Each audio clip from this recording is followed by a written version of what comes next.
Ada dua ilmu yang gak pernah diajarkan di sekolah manapun. Gak ada di buku teks, gak ada di soal ujian. Tapi begitu kita gak punya dua ilmu ini, hidup kita itu gak akan jadi apa-apa. Dan malah hidup kita itu cuma jalan di tempat. Namanya ilmu tahu diri dan ilmu tahu batas.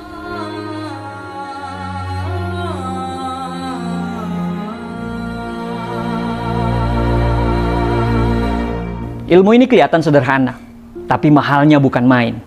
Kenapa? Karena sebagian kita baru sadar pentingnya dua ilmu ini setelah kita dihantam realita. Yang pertama, ilmu tahu diri. Tahu diri itu bukan masalah minder. Tahu diri juga bukan masalah merendah untuk meroket. Tahu diri itu soal kesadaran. Sadar kita siapa, kapasitas kita di mana, dan gak semua panggung bisa kita naiki, dan gak semua pembicaraan harus kita bicarakan. Ada seorang teman bilang ke kami, waktu kami lagi nongkrong di warung kopi. Dia bilang begini, tahu diri itu ilmu yang paling sopan loh.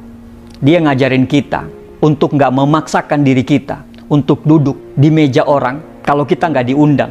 Bahkan meski kursinya kosong, semua langsung sunyi.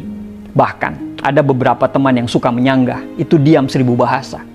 Kenapa? Karena memang sangat benar adanya.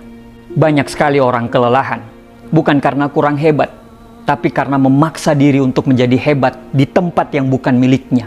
Memaksakan diri untuk tampil, padahal dia belum siap. Memaksakan untuk masuk ke ruangan-ruangan yang belum waktunya untuk dimasukin. Maksain untuk menjadi burung saat lomba berkicau, padahal dia nggak sadar bahwa dirinya itu adalah seekor ikan. Tahu diri itu bukan berarti kita berhenti belajar, tapi dia mengajarkan kita untuk bersiap lebih dahulu, baru kita maju. Bukan asal tampil demi sebuah validasi, tapi tampil karena kita punya kontribusi. Banyak orang ingin terlibat dari semua topik, merasa pakar dalam segala hal, dan lupa berkaca siapa dirinya dan apa keahliannya. Tahu diri adalah sebuah seni tentang mengerti. Mengerti di mana kita harus bicara, dan kapan kita hanya harus mendengarkan. Kalau kata Warren Buffett, jika kita fokus pada lingkaran kompetensi kita dan bicara, bertindak pada hal yang kita kuasai saja, maka personal brand kita itu akan terpancar. Di luar lingkaran kompetensi itu, abaikan, lupakan, dan diam, serta belajarlah. Biarkan orang yang ahli yang bicara. Tidak perlu kita menghabiskan waktu kita untuk membaca semua informasi dan ikut dari semua perdebatan. Baca dan dalami apa yang kamu minati, yang kamu sukai, dan itu menjadi kekuatanmu. Lihat saja kisah orang-orang sukses di dunia ini. Beethoven biasa saja di bidang apapun, tapi di bidang musik dia adalah maestro. Maradona boleh lemah di bidang yang lain, tapi dalam dunia sepak bola dia adalah dewa. Kenapa? Karena mereka menghabiskan waktu mereka hanya untuk latihan di bidang yang mereka kuasai. Mereka tidak keluar dari lingkaran yang mereka tidak tahu. Maradona dan Beethoven sangat menguasai seni untuk tahu siapa mereka, dari mana mereka berasal, dan untuk apa mereka ada di dunia ini. Yang kedua, tahu batas.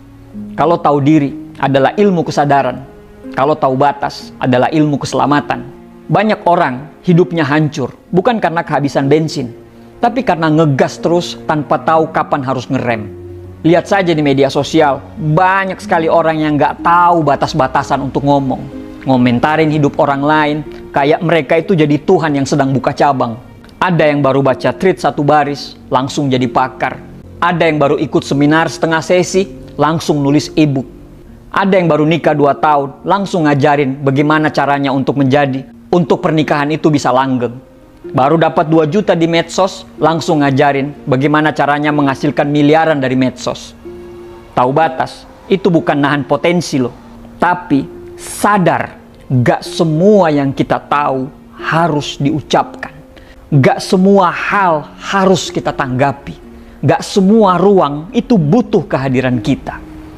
Ketika orang lupa ilmu tahu diri dan ilmu tahu batas ini, semua jadi pengen ngomong, semua pengen menang, semua pengen validasi.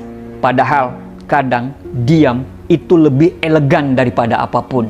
Sekarang semua orang pengen viral, tapi nggak semua orang siap mental. Sekali dihujat langsung jatuh mentalnya. Padahal sebelumnya nyerocos kesana kemari, tidak berhenti-berhenti. Itu dia Ilmu tahu batas bukan cuma soal tidak melampaui orang lain, tapi juga tahu batas dirimu sendiri, tahu batas mentalmu, tahu batas energimu, dan tahu batas egomu.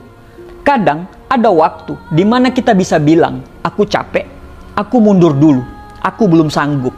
Dan itu bukan sebuah kekalahan, itu melambangkan sebuah kematangan. Kenapa dua ilmu ini sangat mahal? Karena banyak orang baru belajar ini setelah dibuang dari lingkungannya karena nggak tahu diri, ditinggal pasangannya karena terlalu banyak nabrak batas, dijauhi teman-temannya karena nggak ngerti kapan harus berhenti ngomong, gagal dalam proyek karena nekat tanpa persiapan. Ilmu ini nggak bisa kamu beli, tapi kamu bisa kehilangan kalau kamu terus sibuk mengejar pengakuan dan lupa ngaca pada diri sendiri. Tahu diri, tapi jangan mati gaya. Satu hal yang penting, tahu diri bukan berarti nggak punya mimpi loh. Tahu batas berarti bukan nggak punya ambisi. Kuncinya ada di kata proses. Kalau kamu lagi tahap belajar, ya belajar yang benar. Nggak usah sok tahu. Nggak usah buru-buru pengen dibilang udah bisa. Kalau kamu tahu dirimu masih di level pemula, ya pelan-pelan untuk naik level. Jangan baru pegang kamera sehari, langsung ngaku fotografer senior. Kalau kamu tahu batas kesabaran pasanganmu itu tipis, ya jangan tambah tipis lagi dengan ego dan perdebatan yang receh. Tahu diri dan tahu batas bukan bikin kamu kecil. Justru ini yang bikin kamu besar tanpa harus bising. Semua yang indah di dunia ini punya batas. Laut punya pantai, gunung punya puncak, cinta punya sabar.